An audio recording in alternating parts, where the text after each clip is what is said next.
Pick it up, pick it up, pick it up, pick it up, pick it up, pick it up, pick it up, pick it up, pick it up.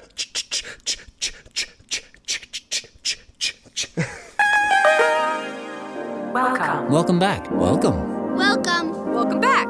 Welcome. Welcome back. Welcome. Welcome. Welcome. Welcome. Welcome. Hey everybody, welcome back to the Anthony and Todd Show for a very special bonus after school episode. Yeah, nothing says after school more than ska. You're right. I'm your host, Trevor. And I'm Vincent. And today, I hope you brought your pork pie hats and your checkerboard vans, because we're about to dive into the incredible world of ska. If you know me, you know I'm a huge freaking ska fan. I've loved ska since my after-school days, and this latest Jeff Rosenstock album, SKA DREAM, checked every one of my boxes. I'm going to come out and say it right now, this is my album of the year. So I'm very excited to talk about it. We recorded this during our hiatus. The recording was too good to just let it go, so we're including it for you as our bonus episode this week. I hope you enjoy. Go for it. Okay, so if this album's a ska dream, what's a ska nightmare? I've been trying to contemplate this the last couple of days. I haven't A ska nightmare. I think it's just the floor is checkered board and it's just constantly moving. No, a ska nightmare has been the last, decade with no good music. You cannot skank to any music. It is illegal. It's like 1984, but without skanking. 1984. 19 skanking 4. So, Jeff Rosenstock, Long Island multi-instrumentalist, singer, and songwriter who has created some of the most pivotal indie rock albums of the 2010s. His albums We Cool, Worry, Post are pretty much the soundtrack to modern age, self-deprecating, cathartic songwriting. Each track filled intently with joy and sorrow. They always blend together into an emotional mix of excitement. His music never takes itself too seriously, which is the reason why we are talking about this album today, because of the gimmick attached, or remix gimmick attached, I guess. There's no gimmick. Ska is real. Ska's not a gimmick. But the lack of composure is what makes Jeff Rosenstock one of the most relatable artists currently active today. Every problem he faces is so specific, and it appears almost unflattering, like as a quintessential track from We Cool, Nausea, which depicts Jeff as some kind of man-child that has no direction in life or any kind of prospects at all. But Jeff's lyrics and personality aren't the only things that make him unique. His vocal style is very rough and abrasive around the edges. His performances just throw all caution to the wind, right in the face of pitch perfection. The volume and shouting of his music is similar to that of emo music, but at the same time, a lot of his music takes from so many other genres. His musical past is very punk-oriented and ska-punk-oriented, with bands of like the Arrogant Sons of Bitches and Bomb the Music Industry. He heavily takes from the 90s and early 2000s pop-punk, which is the original version of the album we're talking about today, sounds like that, which leads to No Dream, Jeff's 2020 album. Like most things in 2020, No Dream is very harsh, it's brutal and very unforgiving. Some of the lyrics to the title track, for example, say, "They were separating families carelessly under the guise of protecting you and me. Jailing innocence, no hope of being free, crank the white noise and pretend that we're asleep. That we're asleep, dream, dream, dream, dream." Is that the song from Shark Boy and Lava Girl? That's what I was just thinking. Yeah, I think No Dream in a sense is Jeff Rosenstock's most pop-punk-esque album. He essentially takes it in a direction that's always been prevalent in his career, but focuses on that particular angle, which is kind of interesting about this album too, SKA DREAM, which we're going to talk about in a second. He kind of focuses the angle again on like a different style he's had flares of in his musical past before, but now he's just changing the angle or changing the perspective just a teeny bit, but keeping the solid base of the album the same. Yeah, I feel like he really leans into problems that are bigger than himself. I think that We Cool and Worry are very much so Jeff focused records. And then with Post, he kind of goes a little bit more into issues like with the world and with the U.S. And he kind of gives his own take on some bigger problems. But now with No Dream, he's like focusing specifically about like bigger issues, like I said, that are like bigger than himself and how they make him feel. Like even that last line that I read about like keeping kids in cages and things like that and separating families at the border, and how so many people just like tune it out and don't even think about it because it's like not something that is prevalent necessarily in their day-to-day existence. Jeff created an angsty, anxiety-ridden album to shout along with, perfectly matching the tension of last year without having anything time-sensitive to that year. Everything feels like it could have been written in like the past decade, not particular to 2020 in general. There's nothing about the pandemic or anything. It's just more just social issues and stuff that's been a problem for a while. While this album is more angsty, it isn't less fun. Tracks like No Time and Monday at the Beach feel like they could have been taken from his work on the Cartoon Network show Craig of the Creek. They're fast-paced with lighthearted sound, giving an almost adolescent sound to grown-up anxiety. Two other tracks in the lineup of No Dream stand out as sentimental pinnacles and also personal favorites of mine. Those are State Line and then the closing track, Ohio Turnpike. And I've actually seen the Ohio Turnpike. It is just like how he talks about it. Both tracks escalate to just great vocal performances that hit this sweet spot of singability and emotional resonance. So, like, they're absolute bangers, but they also mean things as well. I like that term. Thank you. Bangers, but they mean things. They mean something. Is that what Juice WRLD's music is? I think a lot of people think that's what it means. Like, Lucid Dreams means absolutely nothing to me. But I think to a lot of other people, they're like, oh yeah, this totally describes me. I'm Juice WRLD. Not like T-Pain. He's just making bangers. Bartender has emotional depth. I don't know what you're Bartender gave me an ear infection. You gave me drinks. She gave us drinks. We drank. No, what is it? She gave. I'm drunk. She made us drinks to drink. We drunk them. Got drunk. I think Aziz Ansari wrote that line. Amazing. Moving forward, both of these tracks, State Line and Ohio Turnpike, attempt to find some sort of comfort through a person, and are also themed around driving, and basically how I think both of these acts, like the person and driving, brings Jeff kind of comfort in this chaos around him. It's like his own little like safe haven in a huge storm. For example, State Line, he says, "So long, I'm staying home less than leaving, anxious more often than looking alive, stoned more than feeling, drunk more than sleeping, too loud in Sweden, they turned off the lights. Can I take a piece of you?" A lot of this album is just trying to find some like comfort, almost in this sick, twisted, like absurdist world we're living in. You need to find something to keep you going.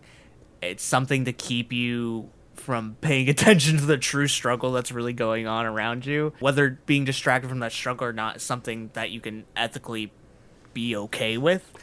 And I think this is kind of like the peak moments of that throughout the entire album. That leads us to finally talk about the most important piece of today's puzzle, the reason we're here. It's time to get out of the ska nightmare and go into the ska dream.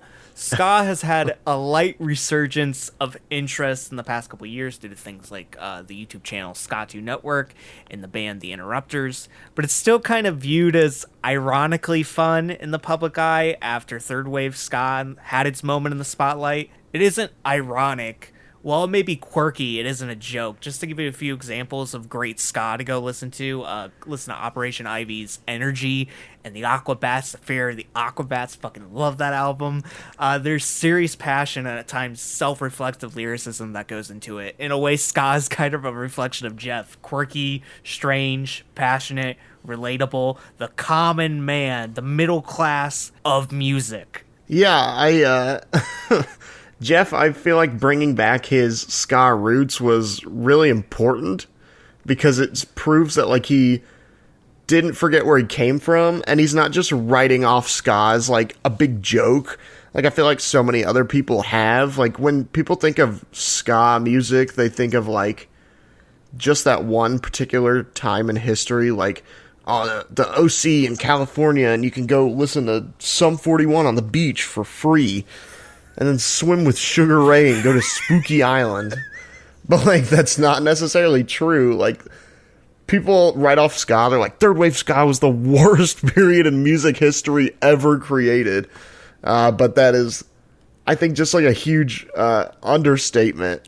And I think that Ska Dream has caused a lot of people to, like, take it more seriously. You know what I mean? Yeah. But we talked so much about No Dream, and this reimagined version of that album in ska form was first listed on his Twitter as a supposed joke. But in the end, on April Fool's Day, we got a more hyper, sunny, and absolutely skankable album. That's the key quality that matters most. Can you yeah, that's the important stuff. And in my opinion, and Vincent's opinion, most of the tracks on here are the superior versions of the songs, especially a lot of the tracks in the second half, which on the original version feel like they are a little creatively lacking comparing to some of his past work, and even comparing to like the first half of the album, I would say. And this new ska backing isn't just like added horns to some like punk album or indie alternative album. This is a complete reworking from the ground up, altering these tracks' DNA to checkerboard. They're checkerboard double helixes. And all the titles are now like, they're way more difficult to say, and they're all ska puns, and it's really funny, but you can't let those be off-putting or fool you. Like, this album still has the same, like, anxiety-ridden and relatable songwriting of the original. Pretty much everything is the exact same, except for, like, there's a couple of moments, like, in Checkerboard Ashtray when they yell the name of the song, which is really funny, and Jeff says pick it up all the time. And in Scram, there's this like really nerdy political rap verse that Jeff is like delivering with this like nasal tone. I don't think it's Jeff. I think it's someone else. I think it's Jeff, personally. I looked it up and I saw that there's a vocal credit, did not know who the person was, so maybe it's just Jeff. Everything you can say about Jeff's perspective is the same on this album and is completely unchanged by his surroundings. I think it's just kind of like a written off moment, and maybe I'm digging too deep, but I actually think that it's kind of important that it's all the same because like nothing really has changed. Arguably, it's gotten worse. This album is basically the equivalent of looking back on 2020 and laughing, in my opinion. That's kind of like the key takeaway I've gotten from this album. Taking past issues and problems, acknowledging them, and having some sense of accomplishment that you made it. Ska Dream is the celebratory album of getting through tough times. The reward was a horn-blazing, dub-thumping, fun odyssey. Not to be confused with tub-thumping, that's Chumbawamba. I don't think they're ska. I think they're anarcho-punk. I think they are. Are they? I Jonathan would loves argue. Chumbawamba. He freaks out, tells me his like their first album was legit anarcho punk, and I'm just like, no, they made I tub think thumping. Jonathan only likes Chumbawamba because everybody else hates Chumbawamba. Probably. Some important changes. The more childish tracks, No Time and Monday at the Beach, are now incredibly realized their truest potential, with the hyper horn background now on No Time to Skank and the slowed down and relaxing bass lines on Monday at the Beach. The slow warped horn on Horn Line turns State Line into a like psychedelic dub track that escalates into complete chaos at the end. The Rudy of Breathing adds brassiness, making it like more meditative and calm, which is fitting due to the subject matter of the art of breathing for relaxation. And the added instrumentation of Ohio Pork Pie turns Ohio Turnpike into the closer that it should have always been, with this really fuzzy guitar distortion at the end. It makes the track feel like it goes by so much faster than what was originally considered like more of a marathon track on No Dream. And this like fuzzy distortion serves as this moment of realization, or like a wake-up call, so to speak, at the end of Ska Dream. So you were in the Ska Dream, now you're back into reality. Now you're into ska reality. This is pretty similar to the end of what Jeff did on Post. There's a track, Let Them Win, that had this extended synth outro, like ambient type moment. that just went on forever, and it didn't really seem to serve a point. So he's done this before. I'm fine. Maybe he's just bad at closing I'm albums. glad that he's able to like finally make that formula work and canonically have it make sense, and it's just not filler. Yeah. I think one of my favorite things about this album, and we've talked about specific tracks already, is that it's not just taking from like one specific part of ska music. When I said earlier that this thing like wasn't a gimmick, it actually is like ska music. I 100% mean it. Like, I think like other people could be like, oh look, I made a ska song because I made drums on the offbeat. Yeah. That's not necessarily like what it is. Like, Jeff takes all aspects of ska. He's got like toasting at the beginning of tracks like Checkerboard Ashtray. He's got this like very dub and reggae inspired remix of State Line, the horn line track. He takes like more of a ska punk aspect, like somebody like Suicide Machines might have taken, or Less Than Jake might have taken. He's pulling from like all aspects of ska, and it really just shows this is a labor of love. It wasn't like a cash in. It wasn't like just a gimmick to try to sell more units or be cheeky or whatever. Like, this was, I think, something that Jeff legitimately loves. He loves ska music and treasures his time in being with ska bands, and like missed that sound. And it's even evident in his No Dream tour when he's got other rising or popular like ska instrumentalists and vocalists that are going to be joining him on select like tour dates. Like the person behind Ska Tune Network, Jer, they make their own music under like different labels, and they're also with the band We Are the Union. Like, they're going to be playing with Jeff as well on some of those nights. Like, he is actively choosing people that are keeping ska alive to collaborate with and create an album like this. I think that's part of the reason I like it so much as an album, is because it feels like Jeff legitimately cares about ska and its future and wants it to continue on, and didn't just want to do like a half-assed job with this. He wanted to do his very best. And I think almost so he plays into a gimmick with the titles a bit to kind of lead you into a false sense of security that this is just a gimmick. He's definitely messing around with the titles and stuff. Like that stuff is just kind of whatever. Like, you're expecting to go into it with the titles, just that it is jokey. And I think that's kind of a good idea in a sense, because it's like this base expectance, if you know what I mean. Like, if you expect Scott to be joking, it subverts your expectations, and then you get this like amazing, excellently performed album. I think it's absolutely incredible. SKA Dream is one of the best reimagined or remixed albums of all time, in my opinion, adding context to the lyrical substance and completely changing the attitude of the album while keeping the point of the view pretty much similar to the original, showcasing all the best qualities ska has to offer that are somehow very similar to the best qualities Jeff brings out with his music. Yeah, I think you saying that SKA Dream being one of the best reimagined albums of all time is just a huge... I think you were taking shots at Paul McCartney there with 3 Imagine. No, that's not completely terrible. I don't know. It just doesn't. It was funny. It isn't an album. That's like a compilation. You know what I mean? No, you're right. It really is. And that's part of what I like about SKA Dream, is that everything flows into each other. Like, it wasn't just a remix. Like, he didn't call up like, hey, Mike Park, you want to jump on my remix here and completely remix a track? Like, Jeff literally re-recorded everything and replayed everything. It was like he started from nothing again when creating this, and I think that's what gives it a really great sense of flow. In the end, I absolutely love this album, and just it being in existence makes me happy, but to know that it is incredible and, in my opinion, better than the original just is icing on the cake for me. I am in love with SKA Dream, and I can't wait to go to sleep again. It's time to skank to bed. Yes, Good night. It is.